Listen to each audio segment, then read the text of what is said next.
So let's dive into a topic this morning, and this came to me from a video I was watching, and it expressed an idea that some of you are probably familiar with, but maybe in a way that you hadn't heard it before. I know it was a way that I hadn't heard it before, so I'm just going to read this quote to you. The mind, the human mind, is best at interpreting all new information so that its prior conclusions stay intact.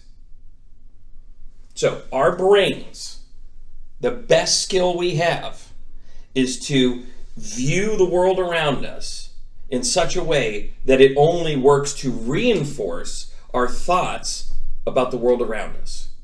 That's the default setting to the hardware system and software that's running in your Chromodomus, okay?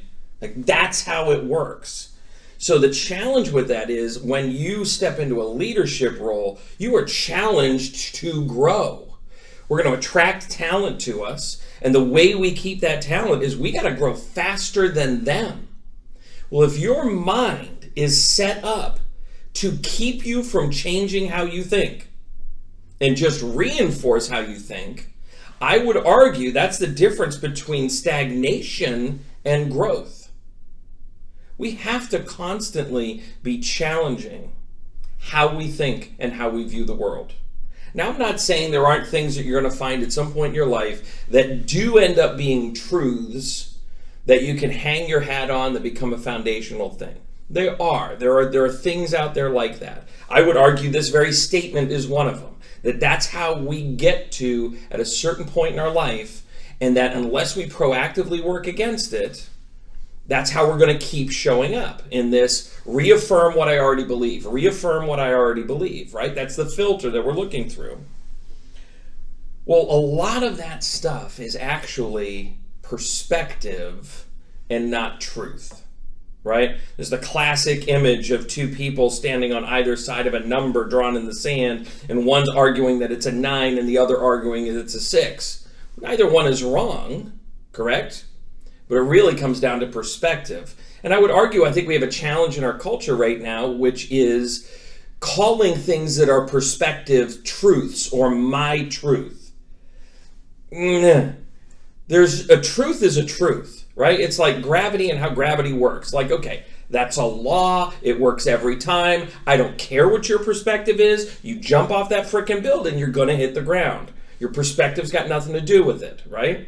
So if we really find bedrock truths, they're going to be devoid of the perspective that we bring to the table. They're going to be accurate and effective and shaping every time. So be careful as to what we label as a truth versus a perspective. But larger than that, I think for us leaders, and for anybody who wants to step into a leadership role, it's this difference between stagnation and growth. So how do we keep ourselves from falling into that trap, falling into exactly how we're naturally wired, which is stay where I am because I'm comfortable? So I want to give you a couple of ideas that you can work on and kind of, be introspective in how you've set up things around you to see if this helps. So number one is to surround yourself with people who have different viewpoints than you.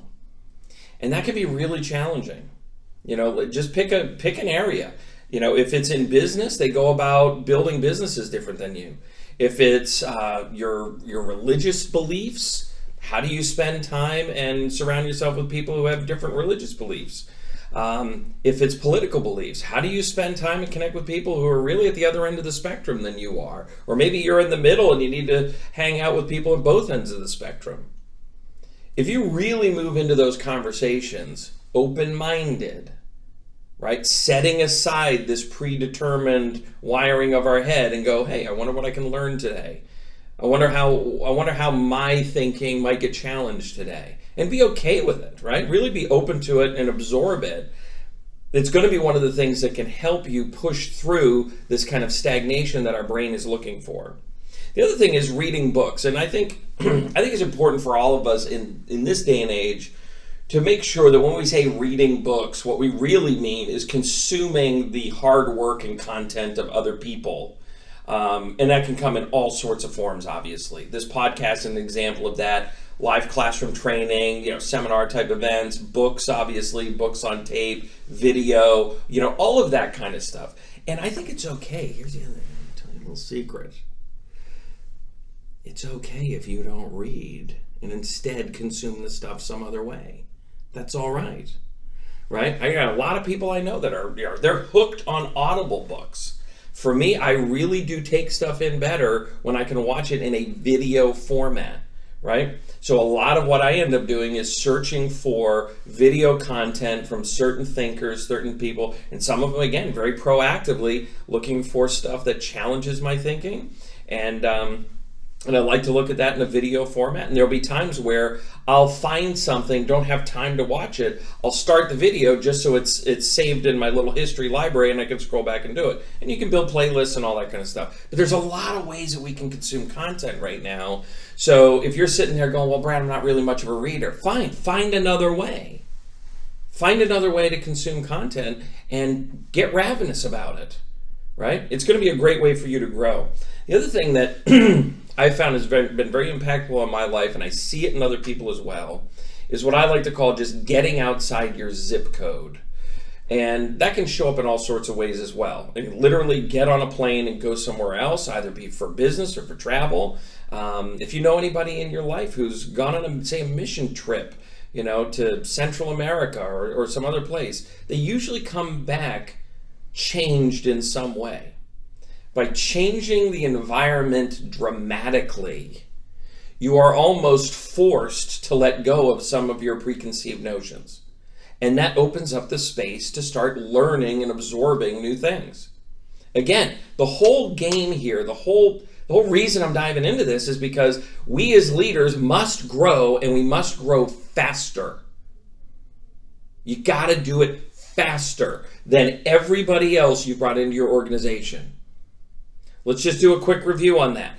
If you're, say, at a 7 the day you hire somebody who's a 5, but they're growing faster than you, by the time you get to an 8, they're at a 7. The second they're there, they will feel themselves bumping up against you, and you are going to you're going to begin to create a lid to where they can go. The second they feel that bump is the day they leave you. Now, they might not physically leave you that day, but I can guarantee you that's the day mentally you lost them. So I cannot stress enough, if you're going to take the time to find and attract talent to your team, follow a rigorous hiring process, pour into them for the first 90 or 100 days to make sure they really own the job. Spend the next couple of years, really developing them and their leadership skills and all that kind of stuff. If you're going to do all of that and invest all of that time, well, shame on you if you don't also continue to grow and then lose them on the back end because you got comfortable. You got very complacent about looking at the world for just positive reaffirmation of how you already see things. So traveling, getting outside your zip code, there's actually a couple of ways you can do this. First off, obviously, hop on a plane, get in a car, all that kind of stuff. But it's more than just going to a conference. It's more than, going to some national event, say, of the company that you're already a part of, right? I didn't really get outside my zip code much. If I'm in a culture of a company that is robust and kind of has a certain way of thinking already built into it, and then I just went and spent more time with them. Now, I'm not saying that's a bad thing, but it's not getting to the heart of what I'm talking about, which is you got to shake it up. You got to shake it up. So, if your industry is property management, let's say, how do you go spend time with people in a totally other industry? Because that's where you're going to start getting perspective that it doesn't even relate to what you do, but it challenges what you do, right? We're working right now, Daniel and I are working on right now a customer service course. And, one of the things that we're excited about that is so much of the information and experience that we're pulling from actually comes from industries that we don't coach. We're not currently coaching anyone in the industries that the majority of the information is that we're pulling it from. And that's where we know it's going to be a huge value.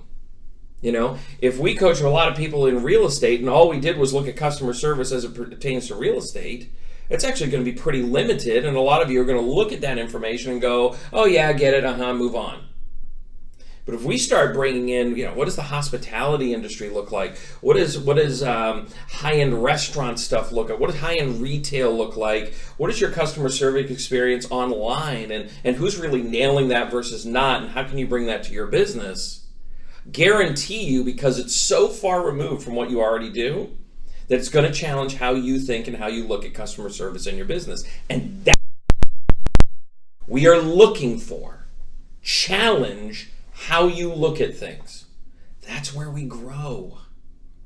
Now, another little sneaky thing on the get outside your zip code is find people who are outside your zip code, find people who are outside kind of your industry, your area of thinking, and bring them to you. We've got a great husband and wife team that we coach with, and they've gotten really good at this. They've committed a fair amount of money and sweat and time and capital and all that to attracting and bringing thinkers from outside their area to them. To me, I always found this to be genius, right? How valuable is your time? If you can get them to come to you for money, you're probably winning that equation, right? So think about ways that you can either bring people from outside your zip code to you or physically get outside your zip code, and do it in multiple areas of your life, not just on the business front, but really challenge your way of thinking in terms of lifestyle and things like that. I got to visit some other people recently with some stuff we were doing on the family front, and it was a real eye-opener. It was a real eye-opener in terms of how other people live, what's kind of normal for other people, just kind of their environment that they created around them. And it did a couple of things. It helped me to realize that there were a lot of things in our life that are absolute luxuries that perhaps before we got in the car and did that trip, I wouldn't have necessarily labeled them that way. And that the other thing too is that when it comes right down to it, it's really about family time. It's about connecting with the people that we love. And whether you do that in a 500 square foot house or a 3,000 square foot house or a 10,000 square foot house, like either way, you've got to be able to create an environment where that can happen. And it can happen in all of them. So challenge the way you think, challenge the way you view the world, right? Be guarded against what you've labeled as a truth that maybe is instead a perspective, right? And I would get yourself to think about, like, is this really a truth? Is this really fact? Or is this just my perspective and I need to go out and gain other perspectives? How do I gain other perspectives? Book, video, get outside my zip code, surround myself with people who don't think like that. All that stuff is ways that we can do that. All for the purpose of this. Grow and grow faster. We'll catch you next time. Bye-bye.